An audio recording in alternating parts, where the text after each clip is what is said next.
সকালবেলা উঠেই সে চলে গেছে রান্নাঘরে, আর রান্নাঘরে যেয়ে সে মাছ খুঁজতেছে। মানে ইদানিং সে মাছ মাংস অনেক বেশি মজা করে খায়, তাই ভাবলাম তার জন্য একটু ঝাল ঝাল লাল লাল করে একটু গরুর মাংস রান্না করি। আজকে ভাবছি এমন ভাবে রান্না করব যে গরুর জ্ঞাতি গোষ্ঠীর যেখানে যা আছে সব এসে বলবে যে ভাই তুই এত মজা করে কেমনে রান্না করলি। তো যাই হোক, নিজের প্রশংসা করলাম আর কি রান্না করার আগেই। সো হ্যালো এভরিওয়ান, আসসালামু আলাইকুম, ওয়েলকাম করছি আরো একটি নতুন ভিডিওতে। আই হোপ সবাই অনেক বেশি ভালো আছেন। মাংস রান্নার জন্য প্রথমেই মাংসগুলোকে ছোট করে কেটে ধুয়ে পরিষ্কার করে নিচ্ছিলাম। তারপর ভালো করে মাংস ধুয়ে সমস্ত উপকরণ রেডি করে চুলায় আগুন জ্বালিয়ে তার উপর বসিয়ে দিলাম একটা কড়াই, আর লেগে পড়লাম মাংস রান্নার মহাযুদ্ধে। প্রথমেই দিয়ে দিলাম তেল, আর তেলের মধ্যে দিয়ে দিলাম অনেকগুলো পেঁয়াজ। এই পেঁয়াজগুলোকে সুন্দর ব্রাউন করে ভালো করে ভেজে নিব।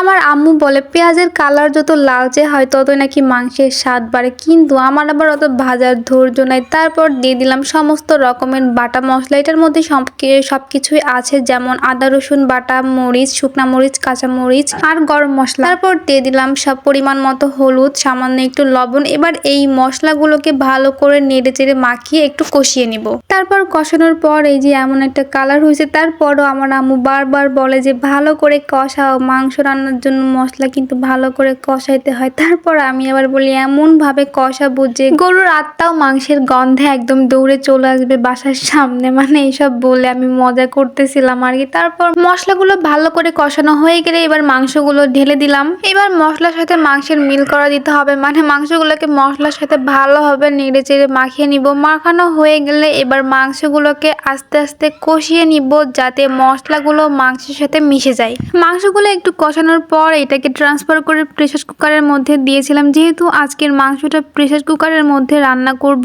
সেজন্য এটাকে প্রেসার কুকারের মধ্যে ট্রান্সফার করা হয়েছে। একদিকে রান্না করি আর আমার আম্মুর কাছে জিজ্ঞাসা যে আম্মু আর কতক্ষণ কষাবো, আর আমার আম্মু খালি সেম কথাই রিপিট করে যে ভালো করে কষাও। এদিকে আমার কষানোটা শেষই হচ্ছে না, কিন্তু রান্না করতে যে একটা জিনিস রিয়েলাইজ করলাম যে ভাই রান্না করতে প্রচুর পরিমাণে দরকার ধৈর্য, আর এই ধৈর্য বরাবরের মতোই আমার অনেক বেশি কম। তো যাই হোক, তারপরে এই যে বড় সাইজের 2টা আলু কেটে নিয়েছি, আর এই আলুগুলোকে সুন্দর করে ধুয়ে পরিষ্কার করে দিয়ে দিলাম মাংসের মধ্যে। সাথে মাংসের মধ্যে ঝোলও দিয়ে দিয়েছি। এবার সুন্দর করে নেড়ে মেখে আবার রান্না করে নিই। মানে আমি তো আলুখোর আছি, সাথে আমার ছেলেও প্রচুর পরিমাণে আলু খায়। এখন তো আবার সে আলু বলতে শিখে গেছে, সেজন্য অনেক পরিমাণে আলু দিয়ে দিলাম। আর মাংসের মধ্যে আলু ছাড়া একদমই জমে না। তারপর এই যে রান্না বান্না শেষ সোনার বাংলাদেশ। তারপর এই যে মাংসের ফাইনাল লুক, দেখতে তো ভালোই দেখা যাচ্ছে, এবার খাওয়ার পালা। সো ভিডিওটি আজ এখানে শেষ করছি। ভিডিওটি ভালো লাগলে অবশ্যই পেজটি ফলো করে রাখবেন, সাথে লাইক, কমেন্ট, শেয়ার করবেন। আল্লাহ হাফেজ।